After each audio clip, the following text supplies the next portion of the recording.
Vijayawada university మంచి భవిష్యత్తు కోసం తెలుగు విద్యార్థులు ఇష్టపడే యూనివర్సిటీ. కాల్ 9059052378 9059052379. అందరికీ నమస్కారం. Welcome back to iDream media. మన ఆయుర్వేదం ప్రోగ్రామ్కి అందరికీ స్వాగతం. ఆయుర్వేద వైద్యాన్ని మీ అందరికీ అందించే ప్రయత్నంలో భాగంగా చేస్తున్న వీడియోస్ ఇవి. ప్రస్తుతం మనం 30 ఏళ్లకు పైగా ఆయుర్వేద వైద్యంలో అనుభవం ఉన్న హెర్బలిస్ట్ ఇంకా న్యాచురల్ హీలర్ ఆంజనేయరాజు గారితో ఉన్నాము. మేము ఇంటర్వ్యూకి వచ్చిన ప్రతిసారి ఎవరొక పేషెంట్ ఇక్కడ ఉంటుంటారు. ఓపికగా ఒక అరగంట సేపు విని అసలు వాళ్ళ పుట్టు పూర్వత్రాలు తెలుసుకొని మూలం ఎక్కడుంది ఏంటి వాళ్ళకని చెప్పి ఆయుర్వేదంకి సంబంధించిన మెడిసిన్ ఇస్తూ ఉంటారు. ఈ లేహ్యాలు కానివ్వండి, మెడిసిన్ అనకూడదేమో, అది అమృతంలాగా పనిచేస్తుందంట వాళ్ళకి. వాళ్ళు వాడి ఇంకా ఫారెన్లో ఉన్న వాళ్ళకి, వాళ్ళ బంధువులకి, స్నేహితులకి, రిలేటివ్స్కి అందరికీ కూడా ఇస్తున్నారు. ఇది ప్రమోషనల్ వీడియో ఎంత మాత్రం కాదు.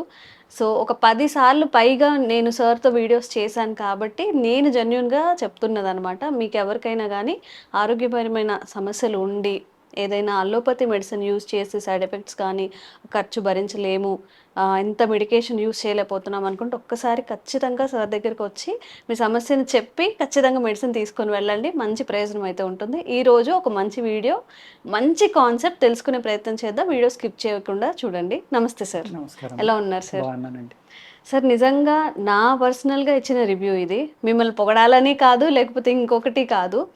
అయితే సమ్ ఆఫ్ మనం చేసిన వీడియోస్లో కింద కామెంట్స్లో నాకు గుండె ఆరోగ్యం సరిగా లేదు అని చెప్పి జస్ట్ ఇలా దండం పెట్టినట్టుగా కూడా పెట్టి ఏం చేయాలో చెప్పండి, అసలు నేను ఏం తినాలో చెప్పండి, నా వయసు ఇంత 55 అని మెన్షన్ చేశారు. నిజంగా మన ఆరోగ్యంగా ఉండాలి, మన గుండెకి ఎలాంటి ఆపద రాకుండా ఫుడ్ హ్యాబిట్స్ వల్ల మార్చుకునేవి ఏమైనా ఉంటాయా? అసలు గుండెకి సంబంధించిన ఏ సమస్య రాకుండా ఉండాలంటే మన జీవన శైలి అనేది ఎలా ఉండాలి సార్? ఫుడ్ హ్యాబిట్సే కాదమ్మా, జీవన శైలి అనేది కరెక్ట్ మీరు చెప్పింది. ఎందుకంటే వ్యాయామం అనేది చాలా ఇంపార్టెంట్ అమ్మ. ఇక్కడ వ్యాయామం కానివ్వండి, యోగా కానివ్వండి, లేకపోతే ఒక స్పోర్ట్స్, ఒక గేమ్, ఏదో ఒకటి శ్రమ, శారీరకమైన శ్రమ అనేది చిన్నప్పటి నుంచి చేసిన వాళ్ళకి తొందరగా గుండె వ్యాధి అనేది రాదమ్మా. అదేవిధంగా ఇప్పుడు పల్లెటూరులో ఉంటారమ్మా, పొలాల్లో పనిచేస్తారు, రోజు కష్టపడి ఉదయం నుంచి సాయంత్రం దాకా ఎండలో ఉంటారు. వాళ్ళకి చాలా తక్కువ వస్తాయి, వచ్చిన రికవరీ కెపాసిటీ ఎక్కువ ఉంది. ఎందుకు ఉంది అలాగా? శారీరకమైన కష్టం, ఎక్సర్సైజ్ అనుకోవచ్చు అది. మనమేమో ఇక్కడ ఏదో జిమ్లని లేకపోతే జుంబాలని గింబాలని ఏయో చాలా రకరకాలు వచ్చేసి ఇక్కడేమో కావాలని డబ్బిచ్చి మరీ మనం వెళ్ళి చేయించుకుంటున్నాం, కాస్త చెమట పట్టేలాగా చేసుకుంటున్నాం. ఇవి ఎందుకు చేస్తున్నామమ్మా? మన బాడీలో ఉన్న ఈ కల్మషాన్ని బయటికి తీసేయాలని, రక్తం చిక్కగా ఉండకూడదని, ఇలాగ అనేక రకాల ఆలోచనలతోటి మనం ఫ్యాట్ పెరగకూడదని ఇలా ఆలోచించి మనం ఫ్యాట్ పెరిగితే హార్ట్ అటాక్ వచ్చేస్తుంది, నూనెలు తిరిగితే వచ్చేస్తుంది, ఎనిమి తింటే వచ్చేస్తుంది, కొవ్వు పదార్థాలు తింటే వచ్చేస్తుంది. ఇంకేం తినాలమ్మా? ఏం తిన్నా హార్ట్ అటాక్ వచ్చేస్తుందని చెప్పి ఎన్నాటికి మూలం ఏంటంటే ఆక్సిజన్ అండి. వ్యాయామం చేసి ఎప్పుడైతే మీరు వ్యాయామం చేశారో, వ్యాయామం చేసినప్పుడు మీ లంగ్స్ ఒగురుపు వస్తుంది కదా మనకి, శ్వాస ఎక్కువ తీసుకుంటాం. అప్పుడు దాకా తీసుకొని శ్వాస ఎక్కువ తీసుకుంటాం కదమ్మా. అప్పుడు ఏమవుతుందమ్మా, ఆటోమేటిక్గా ఈ లంగ్స్ ఎక్కువ ఆక్సిజన్ అనేది తీసుకుని బాడీలోకి పంపుతాయి, బ్లడ్లోకి. అప్పుడు బ్లడ్ ద్వారా మీకు ఎప్పుడైతే ఈ ఆక్సిజన్ ఉందో బ్లడ్లో సరిపడి, బ్లడ్లో ఉన్న సెల్స్ కూడా చనిపోవటం అనేది గమ్మున జరగదండి. ఆ సెల్ యొక్క లైఫ్ స్పాన్ పెరుగుతుంది. పెరిగినప్పుడు రక్తం చిక్కబడదు. ఎప్పుడైతే మీరు ఆక్సిజన్ సరిపడలేదో మీ రక్తంలో ఉన్న కణాలు తొందరగా చనిపోవడం వల్ల, ఈ తొందరగా బయటికి వెళ్ళకపోతే రక్తం చిక్కబడిపోవడం. లేదు, ఈ ఫ్యాట్ అతిగా తింటాం, అంటే అసలు తినకపోయినా తప్పేనమ్మా, అతిగా తింటాం తప్పు, ఎక్కువ తిన్నా తప్పే, చాలా తప్పు అనమాట. అతిగా తినటం వల్ల, హ్యాబిట్స్ సరిగ్గా లేకపోవడం వల్ల, అలాగే మనం తినే కెమికల్ ఫుడ్ ఏదైతే ఉందో దాని ఆహారం ఉంది కదా, ఇప్పుడు మనం కూరలు తింటున్నాం, అనేక రకాలు, ఎన్నో రకాలు తింటున్నాం, పళ్ళు తింటున్నాం, అన్నీ స్ప్రేయింగ్ చేసినవి వస్తున్నాయి. ఈ కెమికల్స్ ఏం చేస్తున్నాయంటే మన శరీరంలో ఉన్న నరాల యొక్క పైన కోటింగ్ ఒకటి ఉంటుంది ప్రతి నరానికి, చాలా సేఫ్ అనమాట అది ఉండటం వల్ల. ఆ కోటింగ్ అనేది పాడైపోతుంది. ఎప్పుడైతే పాడైపోయిందో మనం తిన్న ఆహారంలో ఉన్న ఈ టాక్సిన్స్ బాడీ అబ్జర్వ్ చేసుకుని బ్లడ్లో కలవడం వల్ల గుండెకి అలసట అనేది పెరిగిపోతుంది. ఓకే. ఆ గుండె తను చాలా ఎక్కువ వర్క్ చేయవలసి వస్తుంది అనమాట. కొన్ని కోట్ల నాడులు ఉంటాయి మా శరీరంలో. ఉమ్, ప్రతి తల వెంట్రుక కన్నా చాలా తల వెంట్రుకలో 100వ భాగం ఎంత సన్నగా ఉంటుందో అంత సన్నటి నాడులు కూడా మన బాడీలో ఉంటాయి, కనపడవయి. ఓ అటువంటి నాడుల్లో కూడా బ్లడ్ ఫ్లో పంపాలంటే హార్ట్ ఎంత గట్టిగా పంప్ చేయాలో మీరు అర్థం అవును చేసుకోండి. అవును. ఉమ్, అంటే ఎంత శక్తి ఉండాలో అర్థం చేసుకోండి గుండెలో. ఉమ్, అటువంటి గుండె అలసట లేకుండా చేయాలి. ఉమ్, సేమ్ టైం దానికి వ్యాయామం ఇస్తే అది కూడా గట్టిపడదు. ఉమ్, వ్యాయామం ఇవ్వాలి అంటే ఏం చేయాలమ్మా? ఏదో మంచి గేమ్, సింగిల్స్ ఉమ్. బాగా అలసిపోయేలాగా ఆడడం, లేకపోతే రన్నింగ్ చేయడం, లేకపోతే కాస్త స్కిప్పింగ్. ఎక్కువగా ఊపిరి తీసుకునేలాగా అది చేయాలి. మంచి వాతావరణం ఉన్న చోటకి వెళ్ళి మనం ఉమ్, చక్కని వాతావరణంలో బతకడం, శ్వాస తీసుకోవడం అక్కడ. ఉమ్, ఇటువంటి అనేక రకాల ప్రోగ్రామ్స్ మనం చేస్తే ఉమ్. మనకున్న ప్రాబ్లమ్స్ తగ్గుతాయండి. ఓకే. తగ్గి అప్పుడు ఏం చేయాలంటే మనం ఉమ్. ఆహారంలో కొన్ని దీనికి జాగ్రత్తలు తోడు ఇలా చేస్తూనే చేస్తూ కొంచెం ఫుడ్ హ్యాబిట్స్ మార్చుకోవాలి. మార్చుకోవాలి. ఉమ్, ప్రాణాయామం అనేది అన్నిటికన్నా బాగా పనిచేస్తుందమ్మా గుండె మీద. ప్రాణాయామం. ప్రాణాయామం అనేది, ఉమ్, ఆ ప్రాణాయామంలో కూడా అనేక రకాలు ఉన్నాయి. అనేక మంది చెప్పగలిగే వాళ్ళు ఉన్నారు, నేర్చుకునే వాళ్ళు, శిష్యులు ఉన్నారు, గురువులు ఉన్నారు. ఉమ్, అక్కడ ప్రాణాయామం ఏది కరెక్ట్ అని చాలామంది అడుగుతూ ఉంటారు. Hmm. ఏదైనా కరెక్టే, ఎందుకంటే ఎక్స్ట్రా శ్వాస తీసుకుంటున్నారు మీరు. ఉమ్, అది రాంగ్ వేలో చేస్తున్నారా రైట్ వేలో చేస్తున్నారా అనేది తర్వాత ఉమ్, మనం మాట్లాడుకోవచ్చు. కానీ శ్వాస అనేది ఎక్కువ తీసుకుంటున్నారు కదా, ఉమ్. 100% ఉపయోగపడుతుందండి అది. ఓకే. మీరు యోగి అవ్వకలేకపోవచ్చు, లేకపోతే ఋషి అవ్వలేకపోవచ్చు, కానీ ఉమ్, ఆరోగ్యపరంగా అయితే కనుక మీరు తీసుకున్న ప్రతి శ్వాస మీకు ఇంపార్టెంట్. ఉమ్, ఎందుకంటే ఆ శ్వాసే ప్రాణం అని చెప్తారు ఉమ్, మన దీంట్లో. ఇక్కడ మళ్ళీ ఆయుర్వేదాన్ని దాన్ని కలుపుకుంటే ఏంటంటే ఆరోగ్యం కావాలి కదా ఆయుర్వేదంలో, అంటే ఆరోగ్యాన్ని బాగు చేసేది, మీ యొక్క శరీరానికి, మీ మనస్సుకి, ఉమ్, అన్నిటికి సుఖంగా ఉంచేది, ఈ శరీరం అనేది దానికి కష్టం లేకుండా కాపాడేది ఆయుర్వేదం. ఉమ్. ఆయు అంటే ఏంటమ్మా? ప్రాణం. ప్రాణం. ఆయు అంటే లైఫే కదా, లైఫ్ అంటే ప్రాణం ఆయుష్ తెలుగులో. అంటారు. ఆయుష్. ఆయువు. ఉమ్, ఆ అందులోంచి వచ్చిందే ఆయుర్వేదం. ఉమ్, వేదం అంటే నాలెడ్జ్, అంటే ఉన్నతమైన నాలెడ్జ్. ఉమ్, అటువంటిది అంటే ఈ శరీరం, ఈ ప్రాణం, ఈ మనస్సు, ఈ ఆత్మ అనండి ఇంకోటి అనండి, దీన్ని కాపాడటానికి మనకి ఉపయోగించుకునేదే ఆయుర్వేదం. అదే ప్రకృతి. ఉమ్, ఆ ప్రకృతిని చక్కగా ఉపయోగించుకుని మంచి ఆక్సిజన్ తీసుకుని మంచి నీళ్లు తాగి, ఉమ్. వాటర్ కూడా సరైనది దొరకట్లేదు కదమ్మా మనకి. అవును అవును. ఆ ఇప్పుడు వాటర్ లక్షలు లక్షలు ఖర్చు పెట్టి ఆల్కలైన్ వాటర్ అని, లేకపోతే ఈ ఆర్ఓ వాటర్ అని ఇవన్నీ తీసుకొచ్చుకుంటూ ఉంటాం తీసుకొస్తున్నారు. ఇంట్లో. మనకు కావాల్సిన ఆర్వోల్లోనేమో కావాల్సిన మినరల్స్ ఉండవు. ఉమ్, అలా కాదు అని బయటికి తాగితేనేమో అనేక అందులో చాలా ప్రమాదకరమైన అవును. టాక్సిన్స్ కానీ మినరల్స్ కానీ ఉంటున్నాయి. క్లోరైడ్స్ అని, ఫాస్ఫేట్స్ అని ఉమ్, ఎన్నో రకాలు ఉంటున్నాయి. వాటి వల్ల మళ్ళీ మనకి ఏమవుతుంది? ప్రమాదం. ఉమ్, ఇలా ఒకటి కాదు, అటు వెళ్దామన్నా ఉమ్. నుయ్యి దాటితే గొయ్యి అంటారు చూడండి, అలా ముందు ఉందన్నమాట పోయి పరిస్థితి. నుయ్యి వెనక్కి గొయ్యి అన్నట్టు. అది ఉమ్, అందుకేంటంటే ఉమ్, దీన్ని కరెక్ట్ చేసుకోవాలంటే అవేర్నెస్ అనేది కావాలమ్మ. ఉమ్, అట్లీస్ట్ మీరు మంచి ఆహారం దొరకదు, ఉమ్, కానీ రన్నింగ్ చేయటం మీ ఇష్టమే కదా, స్కిప్పింగ్ చేయడం మీ ఇష్టమే కదా.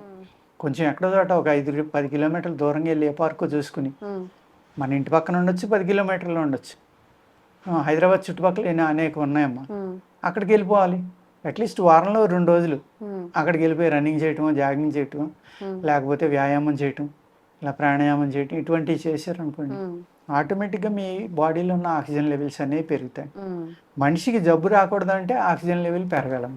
ఆక్సిజన్ లెవెల్ మనం తీసుకునే ఆక్సిజన్ ఇంటేక్ అనేది పెంచుకోవాలి. పెంచుకుని ఆక్సిజన్ అనేది మన బాడీలో పెరిగి బాగా శరీరం అంతా అందుతుంది అనుకోండి, జబ్బు నుంచి చాలా వరకు దూరంగా ఉంటారు మీరు. ఉమ్, చాలా ఉమ్, ఆ ఆక్సిజనే బ్రెయిన్కి ఫుడ్ కాబట్టి బ్రెయిన్ కూడా స్ట్రెంగ్గా ఉంటుంది, హెల్తీగా ఉంటుంది. ఉమ్, అప్పుడు మీ ఆలోచన అనేది కరెక్ట్గా ఉంటుంది, మీలో అసహనం అనేది పెరగదు, ఉమ్, ప్రశాంతంగా ఉంటారు. ఉమ్, ఆ విధమైన హ్యాబిట్ రావాలి మన శరీరంలో. మన హార్ట్ ఆరోగ్యంగా ఉండాలి అంటే ఉమ్. ఆక్సిజన్ అనేది మోస్ట్ అంటే మోస్ట్ ఇంపార్టెంట్ అండి. ఓకే. అదేవిధంగా ఎప్పుడైతే మనం సరైన ఆరోగ్యం లేదు, ఉమ్, ఒకరోజు నైట్ 7ంటికి తింటాం, ఒకరోజు 12ంటికి తింటాం, ఉమ్, లేకపోతే తెల్లవారుజామున 4ంటికి తింటాం, ఉమ్, 5ంటికి తింటాం, సరైన టైంకి ఫుడ్ తిన్నపాటు, ఉమ్, ఫుడ్ తినేటప్పుడు కూడా ఎక్కువ ఉప్పు తినేయడం, ఉమ్, లేకపోతే ఎక్కువ కారం తినేయడం, లేకపోతే బాగా వేడి, అసలు మనం ముట్టుకోలేమన్నంత వేడి తింటారు కొంతమంది. ఉమ్, ఇటువంటి అనివెన్ దీని వల్ల కూడా అనేక రకాల జబ్బులు వస్తాయండి. ఉమ్, అలాగే విరుద్ధాహారం అని ఉంటుంది ఉమ్. ఆయుర్వేదంలో. సపోజ్ నాన్ వెజ్ తిన్నప్పుడు పాలు తాగకూడదు, నాన్ వెజ్ తిన్న రోజున పాలు పాలు తాగకూడదు. తాగకూడదు. ఎగ్, గుడ్డు, పాలు తాగకూడదమ్మా. చికెన్కి, ఫిష్కి అస్సలు తాగకూడదు పాలు. మళ్ళీ పెరుగుకి పాలకి సంబంధం లేదు. మనం పాలంటే మళ్ళీ పెరుగు కూడా ప్రమాదం అని అడుగుతారు కొందరు. పెరుగు ఎగ్కి, చికెన్కి, ఫిష్కి పనిచేయదు, మటన్కి పర్వాలేదు. అది కూడా నాటుకోడికి కూడా పెరుగు వాడుకోవచ్చు మనం. ఆ రోజు పెరుగు తినొచ్చు మనం, పాలు తాగకూడదు. పాలు తాగకూడదు. ఒక 6 hours అయినా గ్యాప్ ఉండాలి. ఉంటే కనుక ఈ విరుద్ధాహారాలు తినటం వల్ల కూడా మన బాడీలో రక్తం అనేది చెడిపోవడం వల్ల కూడా హార్ట్ ప్రాబ్లం అనేది వస్తుంది. అంటే ఒక్కసారి చూపించదు కదా సార్, ఏదైనా స్లోగా జరుగుతూ ఉంటుంది బాడీలో. తట్టుకునేంత వరకు ఓకే సార్, ఒకసారి తాగారా ఓకే, 2 సార్లు ఓకే. తట్టుకోలేనప్పుడు అప్పుడు మనకి ఏమైనా వస్తుంది సంవత్సరాల తరబడి. మనం అంటే పాలు, గుడ్డు, మంచి ఆహారం అని పిల్లలకి ఇచ్చేస్తాం కదమ్మా. నేను ఈ ఆయుర్వేదం మధ్యలో మానేసినప్పుడు కూడా నేను దీని గురించి ఆలోచించుకుని నా పిల్లలకు కూడా అదే పెట్టా. తర్వాత ఎంత తప్పు చేసాం అనేది తెలుసుకున్నాం. ఈ పిల్లల నుంచి కూడా వ్యాయామం చేయించడం అమ్మా. అదేవిధంగా ఎప్పుడైతే మీరు వ్యాయామం చేశారండి, చాలా రిగరస్గా చేశారు, అప్పుడు మీ బీపీ చూసుకుంటే ఎంత ఉంటుందమ్మా? 250 కూడా ఉండొచ్చు, 300 కూడా ఉండొచ్చు. మానేశారు, మళ్ళీ ప్రశాంతంగా ఉన్నారు, మళ్ళీ 80కి 120కి వచ్చింది కదా. అంటే మీరు రెగరస్గా చేసినప్పుడు ఆ 200 దాటి వెళ్ళినప్పుడు కూడా మీ శరీరం తట్టుకోవడం అనేది అలవాటు చేసుకుంది, మీ గుండె తట్టుకోవడం అనేది అలవాటు చేసుకుంది. అప్పుడు మీకు సడన్గా రేజ్ అయినా కూడా దాన్ని తట్టుకునే అలవాటు, దానికి అలవాటు పడిపోయి ఉంది. కాబట్టి ఎప్పుడు ఎక్సర్సైజ్ చేసిన వాడికి 180, 170 వచ్చినా చనిపోవడానికి అవకాశం ఉంది. 200 వచ్చినా, చేసే వాళ్ళకి 250 వచ్చినా తట్టుకునే అలవాటు ఉంది. ఎలా అలవాటు అయింది? అది వ్యాయామం అలవాటు. ముందుగా మనం వ్యాయామం చేయడం వల్ల. అంచేత ఈ వ్యాయామం అనేది చాలా ఇంపార్టెంట్ అండి. ఆహారం అట్ ద సేమ్ టైం. ఏదైతే గుండె ప్రాబ్లమ్స్ ఉన్నాయో, బ్లాకేజీలు కానీ ఇలాంటివి, వాళ్ళు కాల్షియం ఆహారం తక్కువ తీసుకోవాలి, ఫ్యాట్ ఫుడ్ తక్కువ తీసుకోవాలి. అలాగే నేను కొలెస్ట్రాల్ ఉందన్న ఒక ఆయన వస్తే, చాలా పెద్ద పోస్ట్ అయింది, ఆయనకి మటన్ అంటే చాలా ఇష్టం అంట. మీరు మొదటి మటన్ తినకండి, లేత తినండి. మీకు ఇంట్లో సర్వెంట్లు, నౌకర్లు అందరూ ఉన్నారు కదా, వాళ్ళని పంపి మీరు లేతది తెప్పించుకోండి. డైలీ తినాలంటే తినండి, కావాలంటే తినండి. 2 నెలలుగా ఆయన కొలెస్ట్రాల్ తగ్గిపోయింది. ఆయన ఆ 2 నెలల్లో 45 రోజులు నేను తిన్నానండి మటన్, ఏమీ అవ్వలేదు, చాలా బాగా పనిచేసింది. అలాగే అందరికీ మనం మందులు ఇచ్చితే అందరికీ తగ్గిపోతుందని చెప్పలేము. ఒక్కొక్క మనిషి శరీరానికి ఒక్కొక్కలాగా పనిచేస్తుంది. వాళ్ళ శరీరత్వాన్ని బట్టి మనం ట్రీట్ చేయాలి వాళ్ళని. ఈ ఆరోగ్యంగా ఉండాలంటే ఎక్కువగా మన వాళ్ళు వాడేది ఏంటంటేనమ్మా, తిప్పతీగ, అర్జున, ఈ 2 గుండె యొక్క ఆరోగ్యాన్ని చాలా బాగా బాగు చేస్తాయి. అట్ ద సేమ్ టైము కొంచెం సాఫ్రాన్ కూడానమ్మా. సాఫ్రాన్ 1-2 పలుకులు మీరు టీలో కానీ, డికాక్షన్ కానీ, కాఫీ కానీ ఇలాంటిలో వేసుకున్నా కూడా గుండె ఆరోగ్యాన్ని చాలా బాగా బాగు చేస్తాయి. అంచేత ఈ గుండె ప్రాబ్లం ఉన్న వాళ్ళు వ్యాయామం చేయటం అమ్మా, అలాగే సాఫ్రాన్ కొంచెం వాడుకోవటం. ఏదో 1-2 కాస్ట్లీ అఫైర్ కాబట్టి అది మన తెల్ల మధ్య అని దొరుకుతుందమ్మా, అర్జున అంటారు దాన్ని. దాని తాట యొక్క పౌడర్ కషాయం పెట్టుకున్నామా, ఒక చెంచా, చిన్న చెంచా, ఐస్ క్రీమ్ చెంచా పౌడర్ వేసి కషాయం పెట్టుకుని అందులో కొంచెం బెల్లం కలుపుకుని అది రోజు ఉదయం సాయంత్రం ఒక 2-3 నెలలతో అయితే చాలా గుండె జబ్బులు సబ్సైడ్ అవ్వడానికి అవకాశం ఉందండి. ఓకే. సో ఎవరైనా కానీ గుండె జబ్బు వచ్చే అవకాశం ఉంది అని ముందుగా ఏదైనా మీకు సిమ్టమ్స్ కనిపిస్తున్నా, లేకపోతే అసలు రావద్దు అనుకున్నా కానీ వ్యాయామం చేస్తూ ఉండండి.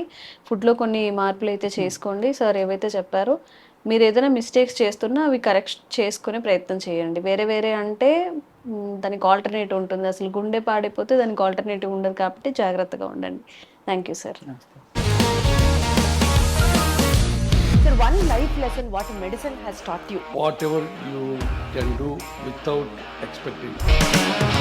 But I really believe మన పాజిటివ్ యాటిట్యూడ్ ఉంటేనే మనం ఏదైనా సాధించగలం. గట్ ని మనం కరెక్ట్ గా డీల్ చేసినట్లయితే అది మనకి పాజిటివ్ హార్మోన్స్ ని రిలీజ్ చేస్తుంది. షుగర్ వచ్చిన వాళ్ళ పరిస్థితి ఏంటి? పొట్ట దగ్గర పెరిగితే దాన్ని ఆండ్రాయిడ్ అంటారు, ఆండ్రాయిడ్ ఫోన్ కదా. అసలు థాట్స్ ఎందుకు వస్తాయి? బ్రెయిన్ డెడ్ అంటే దానికి ప్రపంచం అంతా కూడా కొన్ని నిర్దిష్టమైనటువంటి లక్షణాలు ఉంటాయి. మానసికంగా ధైర్యంగా ఉంటే క్యాన్సర్ జయించవచ్చు. You are a doctor for a cause, sir. అంతే. వాళ్ళకి వచ్చిన ఆదాయం కాకుండా ఫ్రీ సర్వీస్ ఎంతమందికో చేస్తుంది.